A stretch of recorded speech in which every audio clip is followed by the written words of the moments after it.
La bourse de Paris clôture dans le rouge ce soir, perdant même près de 7% en 3 jours. Le CAC 40 ce soir perd 3,37% à 4571 points dans un volume d'échange d'environ 5,3 milliards d'euros.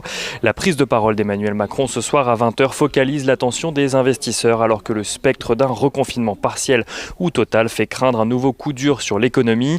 Les deux scénarios envisagés par le Conseil de défense sont soit une avancée de l'heure du couvre-feu complétée d'un confinement le week-end ou alors un confinement général pour une durée de 4 semaines.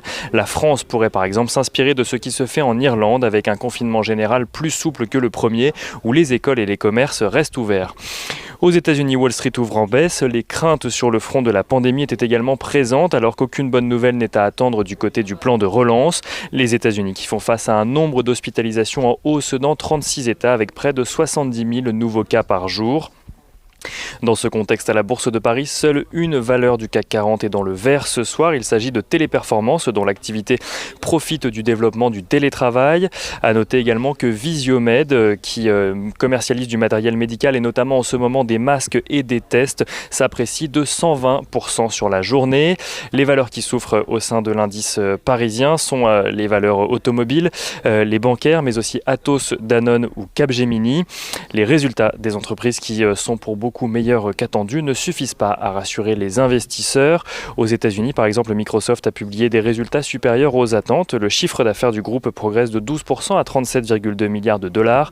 Son bénéfice net progresse par ailleurs de 30%, dépassant là aussi les prévisions.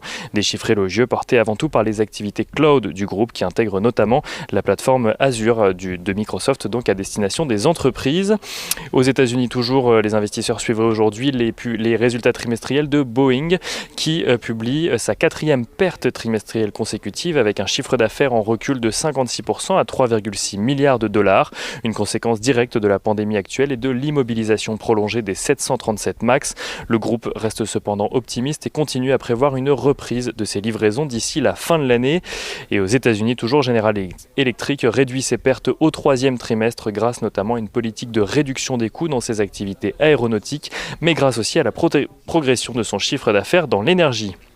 Du côté des valeurs à la une, en France, Carrefour publiait un chiffre d'affaires en hausse de 8,4% à données comparables, grâce notamment à une bonne dynamique de ses ventes en France, mais aussi au Brésil. Brésil qui voit ses ventes progresser de 26%.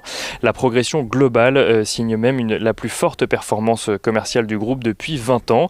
Pour l'ensemble de l'année, Carrefour dit anticiper une dynamique commerciale soutenue ainsi qu'une amélioration du levier opérationnel de ses activités de distribution.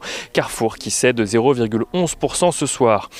Peugeot publiait aussi ses résultats trimestriels aujourd'hui et voit son chiffre d'affaires reculer légèrement par rapport à son niveau de 2019. Mais sa division automobile gagne, elle, 1,2% sur la même période. Le groupe, pour 2020, prévoit un recul du marché de l'automobile sans pour autant changer son objectif opérationnel. Peugeot qui signe une baisse ce soir de 4,54%.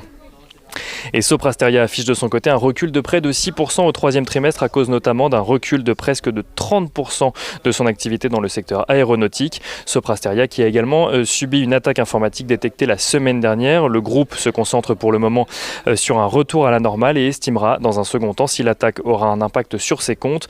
Il n'en reste pas moins que Sopra Steria affiche ce soir un recul de 12,92%. Et on finit avec l'agenda. Demain, une grosse journée attend les investisseurs. Tout d'abord, la BCE rendra sa décision de politique monétaire. Au sein du CAC 40, Airbus, Orange, Saint-Gobain, Sanofi ou encore Worldline publieront leurs résultats trimestriels. Tandis qu'aux États-Unis, après Microsoft aujourd'hui, ce sera au tour des GAFA, Amazon, Alphabet, la maison mère de Google, Apple, mais aussi Facebook qui publieront leurs résultats trimestriels.